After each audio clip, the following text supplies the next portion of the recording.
Hi ಎಲ್ರಿಗೂ ನನ್ನ ಪ್ರೀತಿಯ ನಮಸ್ಕಾರಗಳು. ಚಂದನ ಸ್ಮೃತಿಗೆ ನಿಮಗೆಲ್ರಿಗೂ ಸ್ವಾಗತ. ನಾನು ಈ ಹಿಂದೆ ಹೇಳಿದಾಗೆ ನಿಮ್ಮೆಲ್ಲರ ಪ್ರೀತಿ ಪ್ರೋತ್ಸಾಹ ನನ್ನ ಚಾನಲ್ ಮೇಲೆ ಇರಲಿ. ಲೈಕ್ ಮಾಡಿ, ಕಮೆಂಟ್ ಮಾಡಿ, ಶೇರ್ ಮಾಡಿ, ಹಾಗೆ ಪ್ರೀತಿಯಿಂದ ಸಬ್ಸ್ಕ್ರೈಬ್ ಕೂಡ ಆಗಬೇಕು ನೀವು ನನ್ನ ಚಾನಲ್ಗೆ. ನನಗೆ ಸಬ್ಸ್ಕ್ರೈಬರೇ ಇಲ್ಲ, ಕಮ್ಮಿ ಇದೆ. ಇವತ್ತು ನನ್ನ ವಿಶೇಷವಾದ ವಿಡಿಯೋ ಅಂದರೆ ಟಾಕ್ಸಿಕ್ ಸಿನಿಮಾದ ನಿರ್ದೇಶಕಿ ಗೀತು ಮೋಹನ್ ಅವರ ಬಗ್ಗೆ. ಅದಾಗಲೇ ಕನ್ನಡಿಗರಿಗೆಲ್ಲ ಈಗ ಟಾಕ್ಸಿಕ್ ಸಿನಿಮಾದ ಮೂಲಕ ಗೀತು ಮೋಹನ್ ಅವರನ್ನು ಪರಿಚಯ ಆಗಿರ್ಬೋದು. ಅದಲ್ಲದೆ ಕೆಲವು ಕನ್ನಡಿಗರಿಗೆ ಅಂದರೆ ನಾನಾ ಭಾಷೆಯಲ್ಲಿ ಸಿನಿಮಾ ನೋಡುವ ಕನ್ನಡಿಗರು ಕೂಡ ಇರ್ತಾರಲ್ವ, ಅಂಥವರಿಗೆಲ್ಲ ಗೀತು ಮೋಹನ್ ಅವರನ್ನು ಈ ಹಿಂದೆಯೇ ಗೊತ್ತಿರ್ಬೋದು. ಇವರು ಮೂಲತಃ ಮಲಯಾಳಿ, ಕೊಚ್ಚಿಯಲ್ಲಿ ಹುಟ್ಟಿರೋದು 1981ರಲ್ಲಿ. ಇವರು ಬಾಲ ಕಲಾವಿದೆಯಾಗಿ ನಮ್ಮ ಕೇರಳದಲ್ಲಿ ಇಡೀ ಪರಿಚಿತ. ಇವರು 1981ರಲ್ಲಿ ಹುಟ್ಟಿ 86ಕ್ಕೆ ಚಲನಚಿತ್ರರಂಗಕ್ಕೆ ಪಾದಾರ್ಪಣೆ ಮಾಡಿದಂತಹ ಒಂದು ಬಾಲ ಕಲಾವಿದೆ. ಒನ್ನು ಮೊದಲ್ ಪೂಜೆವರೆ ಅನ್ನೋ ಒಂದು ವಿಶೇಷ ಸಿನಿಮಾದಲ್ಲಿ ಅಭಿನಯ ಮಾಡಿ ಕೇರಳ ರಾಜ್ಯ ಪ್ರಶಸ್ತಿ ಕೂಡ ಸಿಕ್ಕಿದೆ. ಅದಲ್ಲದೆ ಅದರಲ್ಲಿ ಬಹಳ ಒಂದು ಫೀಲಿಂಗ್ ಸಾಂಗ್ ಕೂಡ ಇದೆ, ಅದು ಬಹಳ ಚೆನ್ನಾಗಿದೆ. ಅದರಲ್ಲಿ ಮೋಹನ್ ಲಾಲ್ ಜೊತೆ ಅವರು ಮಗಳಾಗಿ ಅಭಿನಯ ಮಾಡಿದ್ದಾರೆ. ಅದು ಅಲ್ಲದೆ ಅವರು ಮೋಹನ್ ಲಾಲ್ನ ಪೇರಾಗಿ ಅಭಿನಯ ಮಾಡಿದ್ದಾರೆ. ಕಲಾವಿದೆಯಾಗಿ ಒಂದಷ್ಟು ಸಿನಿಮಾಗಳಲ್ಲಿ ಅಭಿನಯ ಮಾಡಿದ ಮೇಲೆ ಇವರು ನಾಯಕಿಯಾಗಿ ತಮಿಳು ಮತ್ತು ಮಲಯಾಳಮಲ್ಲಿ ಅಭಿನಯ ಮಾಡಿದರು. ಅಲ್ಲಿ ಪೃಥ್ವಿರಾಜ್, ಮಮ್ಮೂಟಿ, ಮೋಹನ್ ಲಾಲ್ ಒಳ್ಳೊಳ್ಳೆ ನಾಯಕರೊಂದಿಗೆ ಒಳ್ಳೊಳ್ಳೆ ಕಥೆಯೊಂದಿಗೆ ಒಂದಷ್ಟು ಸಿನಿಮಾ ಮಾಡ್ತಾ ಇರುವಾಗಲೇ ಇವರಿಗೆ ನಿರ್ದೇಶನ, ನಿರ್ಮಾಣ ಅದರತ್ತ ಒಲವು ಮೂಡಿತು.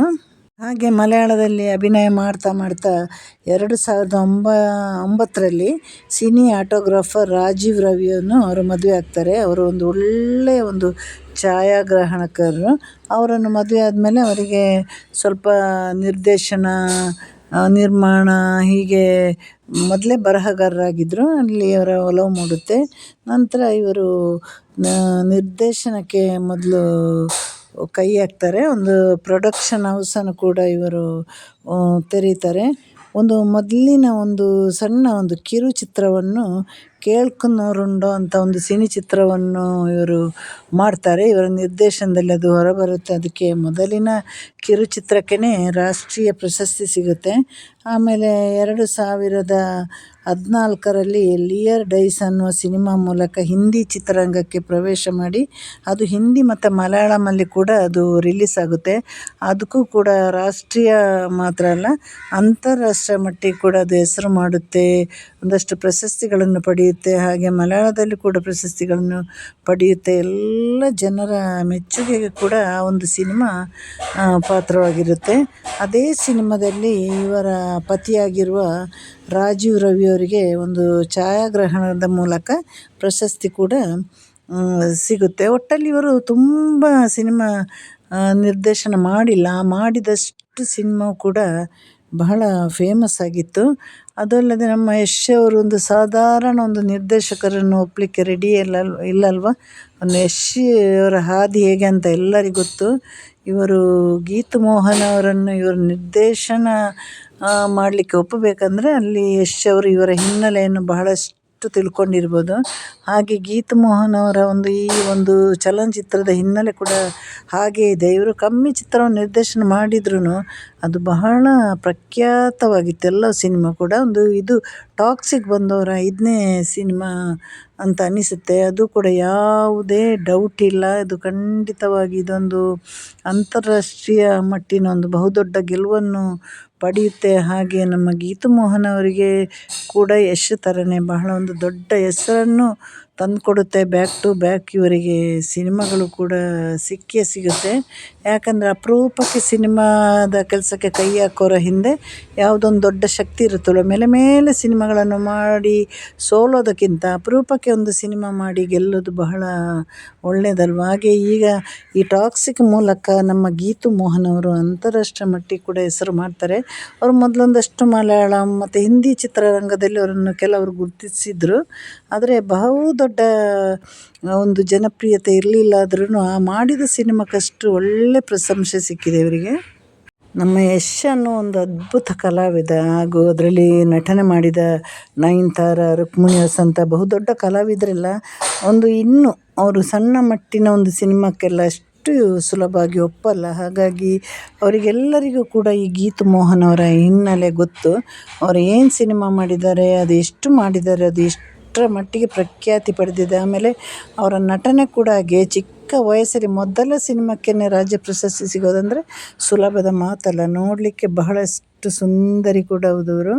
ಎಷ್ಟು ನೋಡಿದರೆ ಸಾಕಾಗಲ್ಲ. ಒಂದು ಬೊಗಸೆ ಕಣ್ಗಳು. ಅದೇ ರೀತಿ ಒಬ್ಬಳು ಮಗಳಿದ್ದಾರೆ, ಅವರು ಕೂಡ ಹಾಗೆ ನೋಡಲಿಕ್ಕೆ ಬಹಳಷ್ಟು ಸುಂದರವಾಗಿದ್ದಾರೆ.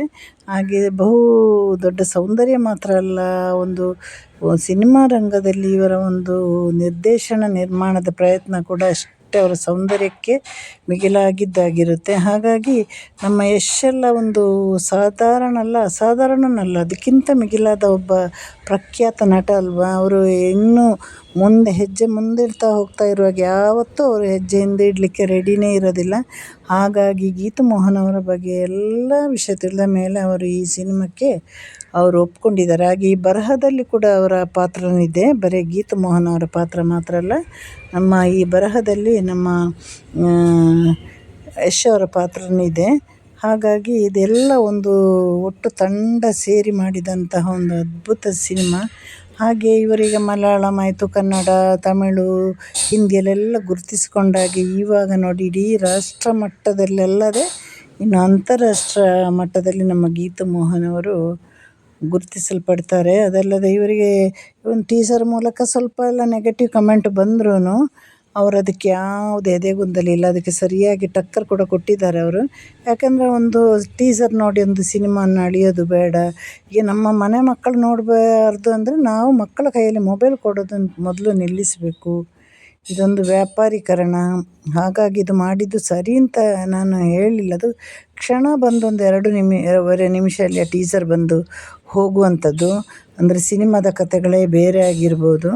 ಇನ್ನು ಯಶ್ ಅವರು ಎಂತಹ ಸಿನಿಮಾ ಮಾಡಿದರೆ ಖಂಡಿತವಾಗಿ ಅದು ಗೆಲ್ಲೋದು ಖಚಿತ. ಆದರೆ ಈ ಸಿನಿಮಾ ಗೆದ್ದ ಮೇಲೆ ಗೀತು ಮೋಹನ್ ಅವರ ಒಂದು ಏನು ಹೇಳೋದು, ಒಂದು ಕೆಲಸದ ಒಂದು ರೀತಿಯೇ ಬೇರೆ ಆಗಿರುತ್ತೆ. ಅವರಿಗೆ ಬಹಳಷ್ಟು ಈ ಸಿನಿಮಾ ಹೆಸರು ತಂದು ಕೊಡುತ್ತೆ. ಆಮೇಲೆ ಅವರು ಬೇರೆ ನಮ್ಮ ಅಂತಾರಾಷ್ಟ್ರೀಯ ಮಟ್ಟಿಗೆ ಕೂಡ ಇವರು ಹೆಸರಾಗ್ತಾರೆ. ಹಾಗಾಗಿ ಇವರ ಸಿನಿಮಾ ಒಳ್ಳೆಯ ಗೆಲುವನ್ನು ಕಾಣಲಿ, ಮತ್ತಷ್ಟು ಒಳ್ಳೆಯ ಸಿನಿಮಾವನ್ನು ತರಲಿ, ಕನ್ನಡಕ್ಕೂ ಒಳ್ಳೆಯ ಸಿನಿಮಾವನ್ನು ಗೀತು ಮೋಹನ್ ಅವರು ಕೊಡಲಿ. ಹಾಗೆ ನಮ್ಮದೆಲ್ಲ ಹಾರೈಕೆ ಎಲ್ಲ ಇರಲಿ. ಯಾಕಂದರೆ ಚೈಲ್ಡ್ ಆರ್ಟಿಸ್ಟ್ ಆಗಿ ಬಂದಂತಹ ಒಂದು ಮಗು ಇದು. ಇವಾಗ ಬೆಳೆದು ದೊಡ್ಡವರಾಗಿ ಮದುವೆಯಾಗಿ ಒಂದು 10-14 ವರ್ಷದ ಮಗಳು ಕೂಡ ಇದ್ದಾರೆ. ಇವರ ಸಿನಿಮಾಕ್ಕೆ ಒಳ್ಳೆಯದಾಗಲಿ. ಹಾಗೆ ಯಶ್ ಅವರಿಗೂ ಒಳ್ಳೆಯ ಹೆಸರು ಬರಲಿ. ಎಲ್ರಿಗೂ ಟಾಟಾ ಬಾಯ್, ಸಿ ಯು, ಟೇಕ್ ಕೇರ್.